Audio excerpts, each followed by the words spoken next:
ताडोबा व्याघ्र प्रकल्पात येणाऱ्या पर्यटकांना ऑनलाईन प्रवेश मिळवणं कठीण झाल्याने अनेकांच्या पदरी निराशा यायची। मात्र आता पर्यटकांना निराश होण्याची गरज नाहीये। जंगलातील पट्टेदार वाघोबा पाहण्यासाठी ताडोबा प्रकल्पाने 1 जूनपासून बस सेवा सुरू केली आहे। पर्यटकांना केवळ 150 रुपयात जंगल सफारीचा आनंद लुटता येणार आहे।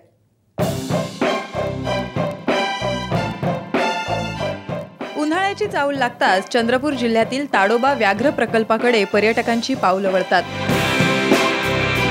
रुबाबदार पट्टेदार वाघाचं हमखास होणारं दर्शन ही ताडोबाची विशेष ख्याती। मागील वर्षापासून ताडोबा व्यवस्थापनाने पर्यटकांच्या सोयीसाठी ऑनलाईन बुकिंग सेवा सुरू केली होती। मात्र बुकिंगमध्ये रिसॉर्ट मालक आणि जिप्सी चालक आड येत असल्याने सर्वसामान्य पर्यटकांना प्रवेश मिळायला अडचण येत होती। त्यामुळे आता ताडोबा व्याघ्र प्रकल्पाने अशा पर्यटकांसाठी 20 आसनी बस सेवा सुरू केली आहे। या बसचं तिकीट 150 रुपये असून 2.5 तासांची भ्रमंती यातून घडवली जाते। वाघाचं दर्शन घडेल अशा ठिकाणांवरून ही बस फिरवली जाते। प्राण्यांसोबतच पक्षी निरीक्षणाचा आनंदही त्यातून लुटता येतो।